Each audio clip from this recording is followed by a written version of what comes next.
It started as something simple, natural, even. My brother Daniel and I had always been close. He was the kind of older brother who made you feel safe just by being in the room. His best friend, Aiden, had been around for as long as I could remember. The three of us were a team, a kind of makeshift family after our parents passed. Aiden was funny, easy to talk to, and always carried a quiet confidence that made everyone around him feel seen. As a kid, I adored him in the way younger sisters often do with their brother's best friend, harmless, innocent, admired from a distance. When Daniel got accepted into a year-long training program abroad, it felt like the floor shifted under my feet. He hugged me tight at the airport and said, "Aiden will check in on you. You're not alone." And just like that, Aiden stepped in, not just as a friend, but as a constant. He helped me move into my college apartment, fix the broken cabinet door without me asking, and even remembered my coffee order better than most of my friends. At first, I thought I was just grateful. I'd lost my anchor, and Aiden's presence filled the silence. He didn't overstep. He just made sure I was okay. Weekly texts became daily messages. I started looking forward to his check-ins, not just because they reminded me of Daniel, but because they made me feel important. I told myself that's all it was: comfort. There were no warning signs. Nothing obvious. Just moments. A shared laugh that lingered too long. The way his eyes didn't shift away when they used to. Once, he brought over soup when I had the flu. He sat on the couch while I napped, claiming he didn't want to leave me alone in case I needed something. When I woke up, he was still there, watching some old movie on low volume. I didn't say anything, but something about the way he looked at me then made me pause. I started second-guessing myself. Every time he touched my shoulder or sent a late-night message, I asked myself if it meant anything. But then I'd remember Daniel, and guilt would crawl up my spine. I told myself Aiden was just kind, that I was overanalyzing everything. After all, he never said or did anything inappropriate. Not then. Still, I began putting more effort into how I looked when I knew I'd see him. I'd reread his messages and wonder why he remembered such small details about my life. Somewhere deep down, I felt a shift, but I buried it. There was safety in pretending everything was still innocent. The night he surprised me with a birthday cake, even though I had said I didn't want to do anything that year, I felt something tighten in my chest. It wasn't the gesture. It was the look in his eyes when he said, "I didn't want you to feel forgotten." That line sat with me. I didn't understand why until much later. The messages started changing. They weren't just check-ins anymore. They were thoughtful, lingering, personal. Aiden would send something like, "I saw this and thought of you," or "You always light up when you talk about this." It was subtle, but it chipped away at the boundary between us. I found myself replying faster, waiting for his name to appear on my screen. I didn't tell anyone. I didn't even admit it to myself, but I started needing those conversations more than I should have. One night, after a long and awful day, I vented to him about a falling out with a friend. I expected a generic reply. Instead, he called. We talked for 2 hours. He told me I deserved better, that people didn't see me the way I deserved to be seen. I didn't say anything in response. But I remember the way his voice softened when he said my name. Something about it felt too intimate. Still, I didn't stop the call. I didn't pull back. I let the closeness grow. He started noticing everything: when I was tired, when I was pretending to be okay. Once, I mentioned in passing how I hated being alone at night during storms. A week later, when one rolled in, he messaged first. "You alright?" I didn't tell him to come over. But I didn't tell him not to either. When my short-term relationship with someone else ended, he was the first person I told. I was crying and embarrassed, and he didn't say, "You'll find someone better." He said, "He was never enough for you." It was the first time I felt seen and desired in the same sentence. I should have pulled away. I knew where it was heading, but part of me didn't want to stop it. One evening, we were sitting outside after grabbing coffee. The conversation drifted, and then he said it, carefully, like he wasn't sure he should speak. "I don't know when it changed for me," he said. But it did.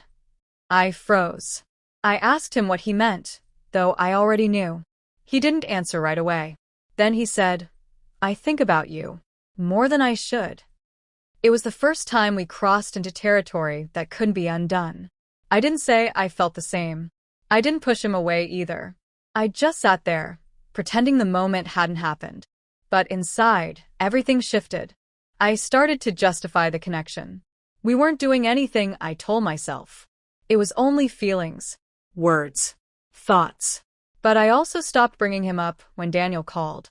I couldn't say his name without feeling that twist in my stomach. The next week, we almost kissed. It was late. He walked me to my door, and we stood too close, too long. His hand brushed mine and lingered. Our eyes met, and for one full second, we both leaned in. But I pulled away. Not because I didn't want to, but because I knew what it would mean. He didn't push. He just nodded and said, "Good night." That was the moment I knew we'd already gone too far. It happened during a night that should have meant nothing.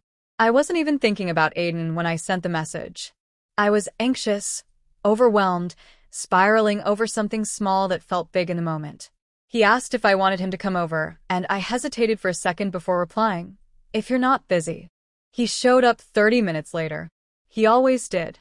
We talked, like always, but the words didn't matter that night.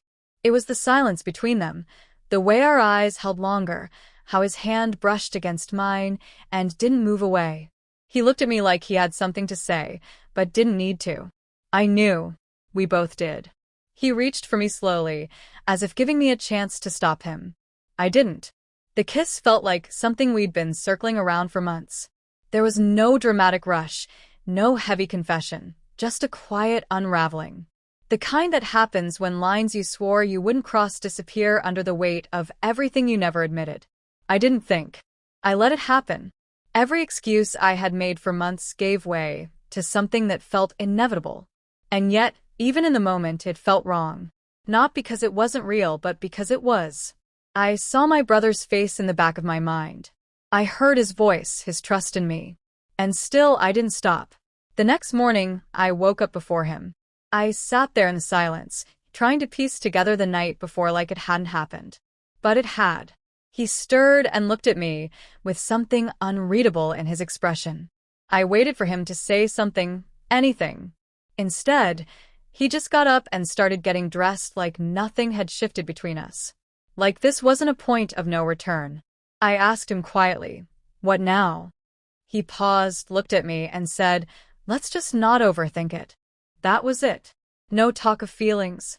No mention of Daniel. No acknowledgement that we'd shattered something sacred. I felt cold all over. It hit me then, not just what we'd done, but how easily he detached from it. For weeks, I kept trying to convince myself that it was complicated. That emotions had taken over. That maybe he just didn't know how to process it. But then he stopped showing up. Messages became short. Calls unanswered. He disappeared the same way he'd shown up, quietly, easily, like none of it mattered. I started to see the truth. Aiden wasn't confused. He was calculated, patient. He knew what he was doing. He waited until Daniel was gone, until I was vulnerable, until I trusted him enough to ignore the warning signs. He didn't trip into that night by accident. And I let him. That's what stung the most. Not the betrayal, but my part in it.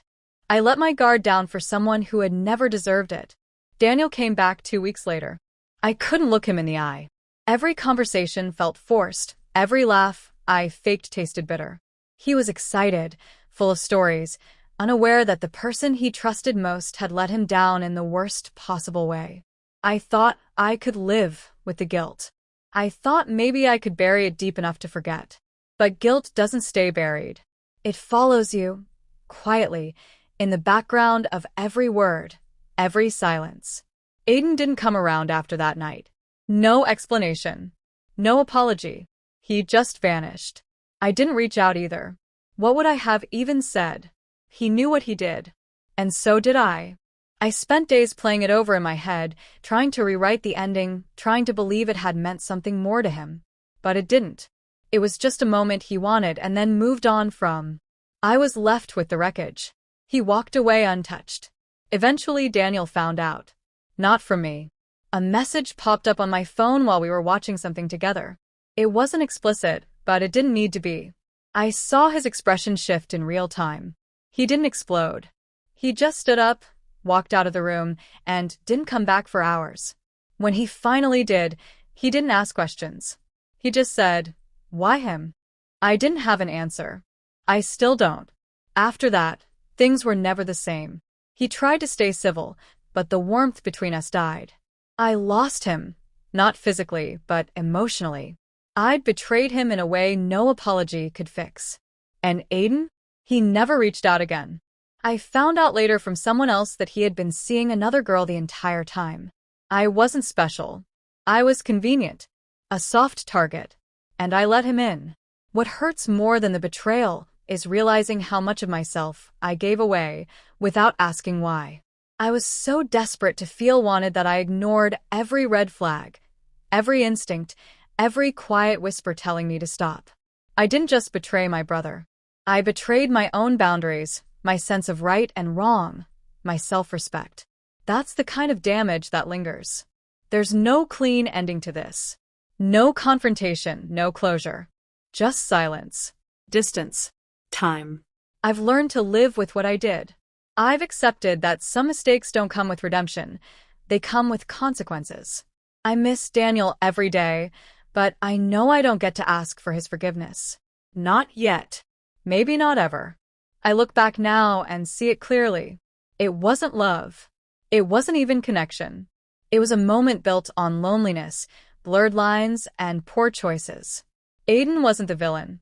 He was just the opportunity. The real betrayal came from within. And the one person I owe the most to, the one I failed the hardest, is the only one who never saw it coming.